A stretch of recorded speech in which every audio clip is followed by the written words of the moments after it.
बहुत याद आती हो ओ गुरु माँ। नहीं थी मैं कुछ भी माँ, नहीं थी मैं कुछ भी, बिन माँ तुम्हारे तुम्ही ने किए माँ मेरे बारे यारे। आज हूँ मैं जो कुछ भी, आज हूँ मैं जो कुछ भी, तेरा है करम। बहुत याद आती हो ओ गुरु माँ। और माता जी की समाधि चरणों में आकर के हार उसने पाई, चरणों में त्यागा ये तमाती हो ओ गुरु माँ। और अंतिम पंक्तियां। फागुन बड़ी छठी दिन था वो प्यारा, बाहुबली को जब तुमने पुकारा, समाधि माँ पाया स्वयं बोधमनीन लोका, आश्वासिता के चलचित्तकारे, प्रबोधिता के चल मोक्ष मार्गे, तम आदिनाथं प्रणमामि नित्यं, तम प्रणमामि नित्यं।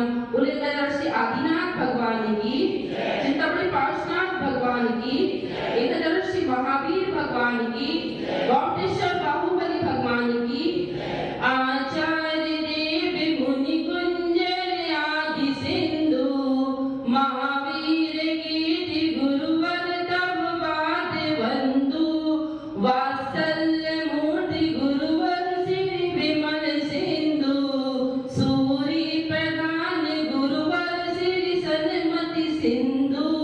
बोले परम पूज्य चतुर्थ श्री आदि सागर जी महाराज की, परम पूज्य चतुर्थ श्री महावीर कीर्ति जी महाराज की, परम पूज्य चतुर्थ श्री विमल सागर जी महाराज की, परम पूज्य आचार्य परमेश्वर श्री सन्मति सागर जी महाराज की।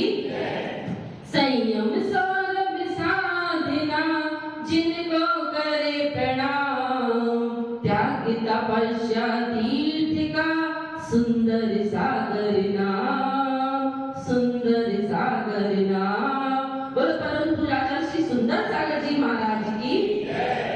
विद्या की सागर थी, ज्ञान की थी भंडार, करती थी माता हम सब बड़े उपकार। जय गुरु माँ विजयमती माँ, जय गुरु माँ विजयमती माँ। तेरी ज्ञान की बातों को हम भूल न भुलाएंगे, याद करें इनको हम शीश झुकाएंगे।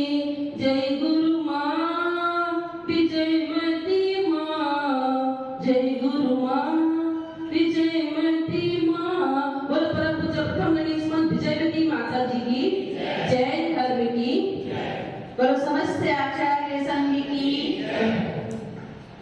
धर्म प्रेम बंधुओं, आज हम सब लोगों का बहुत सौभाग्यशाली है, पुण्यशाली है जो विजयमती माता जी का जन्म जयंती मनाने का सुअवसर मिला।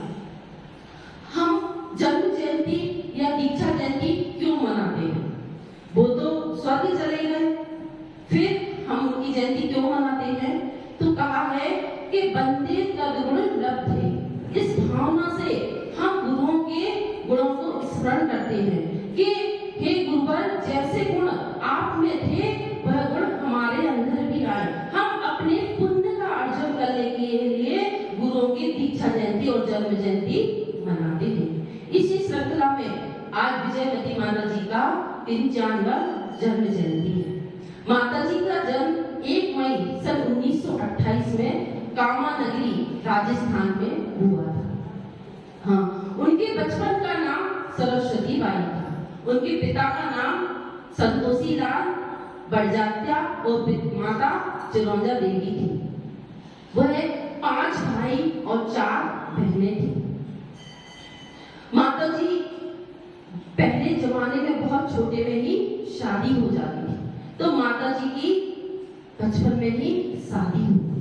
लेकिन शादी होते ही सिर्फ 15 दिन बाद ही उनकी पति का स्वर्गवास हो गया। पहले जमाने में गोना बोलते जिसमें राजस्थान में वो नहीं होता था, तो सिर्फ एक नाम हुआ कि माता जी का विवाह हुआ। बाकी जिन लकड़ियों से मंडप सजाया गया था उन्हीं लकड़ियों से उनके पति का दाह संस्कार हुआ। तो जब वो इतने बचपन में विधवा हो गई तो उनके पिताजी को संतोषी लाल जी को बहुत चिंता हो गई कि अब मेरी बेटी का जीवन कैसे निकलेगा। तो उनके एक मित्र थे महाराज जी तो सुधर्म सागर महाराज जी, तो उनके पास उनके पिताजी गए और रोने लगे और बोले कि महाराज जी मेरे घर का दीपक बुझ गया। और महाराज जी बहुत ज्ञानी थे, उन्होंने कहा अरे संतोषी लाल तू दुखी मत हो, तेरे घर का दीपक बुझा नहीं है, तेरे घर का दीपक प्रकाशित हो गया। तेरे घर का दीपक ऐसा प्रकाश पूरे विश्व में प्रकाशित होगा। वो समझ नहीं पाए। धीरे धीरे माता जी को फिर आरा चंदा माई माँ का एक आश्रम था आरा में, वहां पे जितनी भी विधवा बाल विधवा औरतें हो जाती थी वहां पे वो पढ़ाई करती थी। तो माता जी ने भी वहां पर पढ़ाई की है, बीए बीएड संस्कृत ऑनर्स न्याय तीर्थ न्याय विशारद तक की माता जी ने परीक्षा उत्तीर्ण की। और फिर उसी आरा के आश्रम में माता जी को वाइस प्रिंसिपल की नौकरी भी लग गई।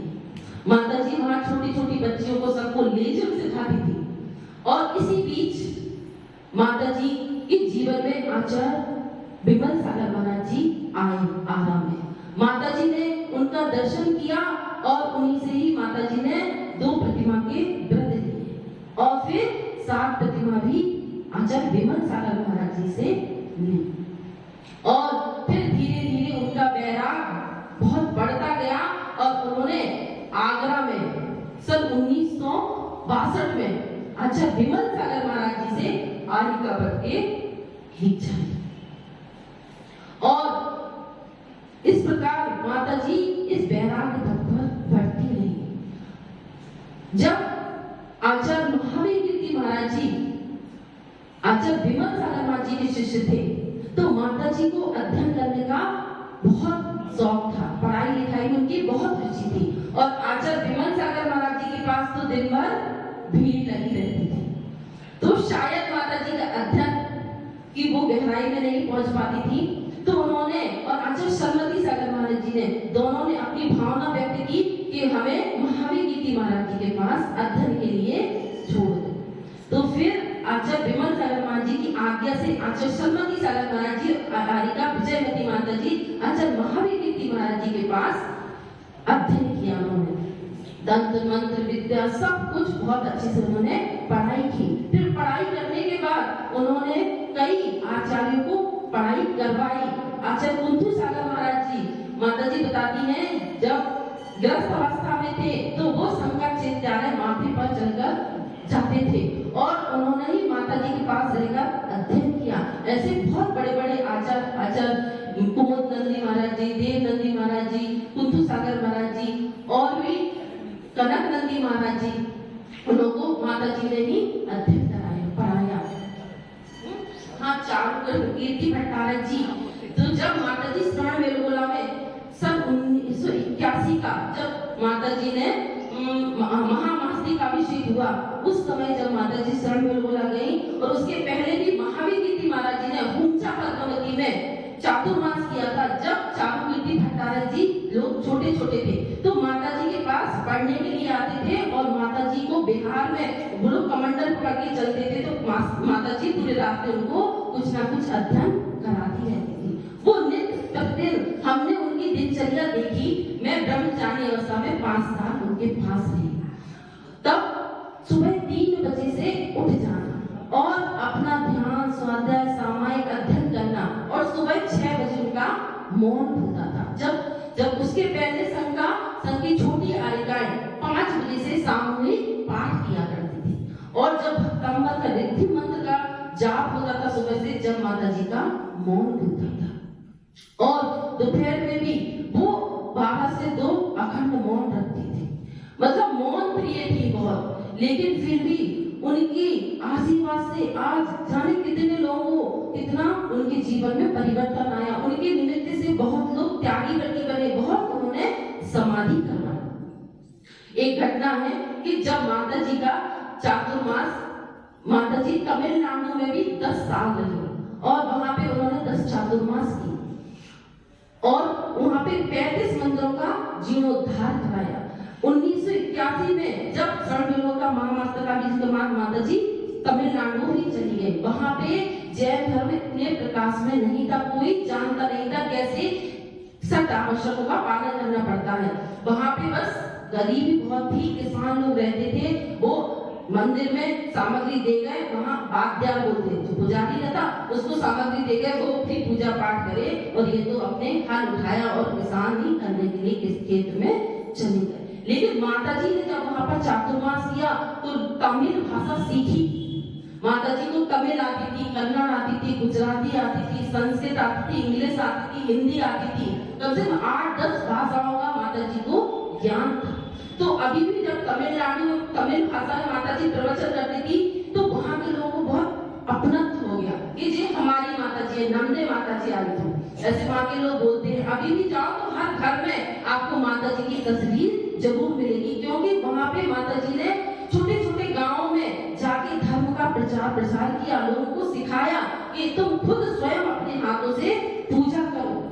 कैसे पूजा? हाथ पकड़ पकड़ के। वहां के लोगों में शुद्धि का विवेक नहीं रहता था, वो लोग अगर 2 नंबर जाए तो वो हाँ, लेकिन माता जी ने जब बहुत बड़ा विधान करवाया पुनर्मलय में, तो एक स्पेशल हाथ धोने वाला वहां पे बैठाया और सिखाया सबको। अब तो वहां पे बहुत साधु जाते रहते हैं, अब तो वहां के बहुत लोग ज्ञानी हो गए। और पौनुरमलय में, पौनुरमलय वो स्थान है जहां पर आचार्य कुंद स्वामी वहां से कहते हैं कि कहाँ गए, विदेश क्षेत्र गए। तो एक छोटी सी पहाड़ी है, उनके चरण है और वहां पे कोई भी बस एक छोटा सा मंदिर है, लेकिन वहां की वर्गणाएं इतनी अच्छी हैं, इतनी विशुद्धि है वहां पे कि पढ़ने लिखने में इतना मन लगता, ध्यान स्वाध्याय में बहुत मन लगता और रहने के लिए कोई जगह नहीं थी। एक छोटी सी गैलरी में माता जी ने चातुर्मास 3 चातुर्मास किए और बाकी माता जी लोग मंदिर में बैठी रहती थी। जब तीसरे चातुर्मास में मैं ब्रह्मचारी थी और माता जी के साथ गई, वहां पे चातुर्मास चल रहा था, तो पांडिचेरी के लोग और मद्रास के लोग, यहाँ पे राजस्थान के लोग वहां जाके बस गए।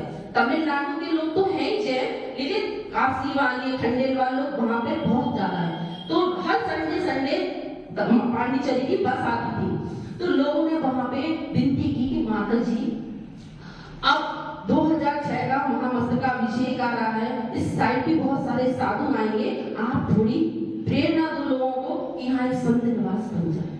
सिर्फ माता जी ने एक प्रवचन में कहा श्रावकों से और उनके चातुर्मास में ही 4 महीने के अंदर अंदर विजयपति त्यागी संत निवास बन गया और यात्री निवास बन गया। और आज वहां पे जो भी साधु जाते हैं बहुत अच्छे से, जैसे आवास व्यवस्था तो होनी ही चाहिए, लेकिन माता जी उस जो संत निवास बना था उसमें एक दिन भी नहीं ठहरी। वो तो कहती थी कि मेरे लिए जहाँ गैलरी है उसमें नहीं सोती थी, और उसमें इतना बड़ा सांप आता था सुबह से मंदिर की प्रदक्षिणा करने के लिए, तो हम लोग कोई डर के मारे माता जी के पास नहीं सोते थे, क्योंकि एक दीदी एक बार सो रही थी तो उनके हाथ के ऊपर से वह सांप निकल गया, तो उनको रात को ठंडा ठंडा लगा, देखा तो इतना बड़ा सांप। उस दिन से हम सब लोग तो बहुत डर गए, लेकिन माता जी इतनी निर्भीक थी, निडर थी कि वो तो वहीं पे ही अपना दिन भर बैठी रहती थी और रात को भी वहीं पर रहती थी। मैं कहाँ तक गुरुओं के वर्णन करूं? देखो 4:45 बजे कहती हैं कि धरती को पूरी कागज कर लें और जितने बल हैं उसकी हम कलम बना लें और समुद्र को स्याही कर लें, तो भी हम गुरुओं के गुणों को नहीं गा सकते। मैं सोचकर तो बहुत कुछ आई थी। और अच्छा, मैं अपने जीवन के 2 शब्द आपके सामने कहूंगी कि मेरे जीवन में सबसे बड़ा परिवर्तन विजयवती माता जी और आचार्य श्री के आने पर ही हुआ। मैंने कभी स्वप्न में नहीं सोचा था कि मैं माता जी बनूंगी, लेकिन जब आचार्य श्री का चातुर्मास हमारे ग्रस्त अवस्था के अपेक्षा चतुर्पर में हुआ, तब सिर्फ आचार्य के पास जाते थे, थोड़े बहुत नियम लेते थे, आहार देते थे और आ जाते थे। लेकिन जब माता जी आई तो वो इतनी सुंदर थी, इसी डॉल सी थी, बस उनको देखते ही रहो। और माता जी ने, हमने सुना कि यहाँ डूंगरपुर में भी 92 में माता जी आई हैं और उन्होंने 2 दीक्षा दी, आरी का दीक्षा। जहाँ पे अभी चुलिका माता जी की दीक्षा हुई ना, उसी जगह पे ईडर की एक माता जी थी, विनय प्रभा माता जी, उनको गृहस्थ अवस्था नाम था उनका, जौहरी। वो बहुत छोटी सी थी, बहुत सुंदर थी। उनकी दीक्षा माता जी ने यही डूंगरपुर में करी है। जो पुराने लोग होंगे उन्होंने शायद देखा होगा माता जी को कि माता जी की चर्या कितनी कठिन थी। वो कभी अपनी चर्या से समझौता नहीं किया उन्होंने। वो कुएं का पानी ही लेती थी, सिगड़ी का भोजन ही करती थी, हाथ की चक्की का ही आहार करती थी। अगर कुएं का पानी नहीं मिला तो कितनी बार, 2-3 बार उनके जीवन काल में दाब के पानी का चौका लगा, लेकिन उन्होंने कभी भी और कोई जल उपयोग में नहीं लिया। तो मैं कह रही थी कि जिसके जीवन में गुरु नहीं उसका जीवन शुरू नहीं।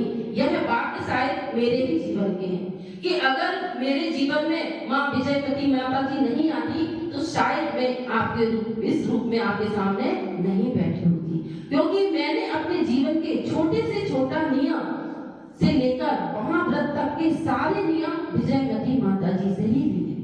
वह कभी कहती नहीं थी, कोई प्रेरणा नहीं देती थी, बस उनको देखते ही देखते मेरे जीवन में ऐसा परिवर्तन आया कि मैंने आलू प्याज छोड़ा, उनके सानिध्य में आजीवन चाय पीना छोड़ा, रात्रि भोजन छोड़ा और आजीवन ब्रह्मचर्य किया। और आज वो एक दिन ऐसा आ गया जब मेरे महाव्रत धारण करने के भाव हुए। कहते थे जो सो गई थी प्रतिभा उसे जगा दिया, मुझे प्रतिभा व्यक्त करने का मौका दिया। मैं कुछ नहीं थी, आपने बहुत कुछ बना दिया, मुझमें विश्वास पैदा कर विशेष बनने का मौका दिया। तो मैं अपने आप को बहुत सौभाग्यशाली समझती हूँ जो माता जी ने मुझे दीक्षा। तो दीक्षा लेना मतलब अपना दूसरा जन्म हो गया कि हमारा रहन सहन, उठना बैठना, खाना पीना, चलना फिरना, यहाँ तक कि नाम, सब कुछ चेंज हो जाता है। और शायद मेरे से जैसा दुर्भाग्य भी किसी का नहीं होगा कि सिर्फ दीक्षा लेके 6 दिन ही मुझे माता जी का सानिध्य मिला। और 13 फरवरी को मेरी दीक्षा हुई और 19 फरवरी को माता जी की समाधि की। और माता जी की सुनाई कभी, माता जी ने अपनी समाधि भी बहुत उत्कृष्ट की। हम तो 1-2 साधु के सानिध्य में समाधि हो जाए तो बहुत सौभाग्यशाली समझते हैं, लेकिन माता जी की समाधि में 13 आचार्य थे और 250 से 300 पिछियां थी ऐसी। और वर्धमान सागर महाराज जी के चरणों में वहां पर प्रशांतवती माता जी को सम्य शिखर जी की वंदना सुना रही थी। और जैसे ही पारसनाथ की टोक आई और माता जी के प्राण निकल गए, उसके बीच में माता जी ने आचार्य सन्मति सागर महाराज जी के पास 3 दिन पहले ही अपने गरणी पद का त्याग कर दिया था और हम लोग को किसी को भी प्रायश्चित नहीं दे रही थी। देखो मैं तो बहुत छोटी थी, मेरे को तो समझ में ही नहीं आ रहा कि क्या हो रहा, क्यों नहीं दे रही। हम सोच रहे थे कि माता जी तबियत ठीक नहीं है इसलिए नहीं बोलती, लेकिन वो किसी से कोई प्रायश्चित नहीं देती, किसी से बोलती नहीं, बस दिन भर अपनी आत्मा में ही रमण करती रहती थी। तो जब माता जी की समाधि हुई तो मेरे दिल में से एक आवाज निकली कि हाथों की मेहंदी ने रंग ना छोड़ा, हाथ उठ ही गया सर से गुरु के मेरे, आंखों से टप टप आंसू बहे, कैसे जिए माता तेरे बिना। क्योंकि हर शिष्य यह चाहता है कि उसके गुरु का हाथ हमेशा उसके सर पर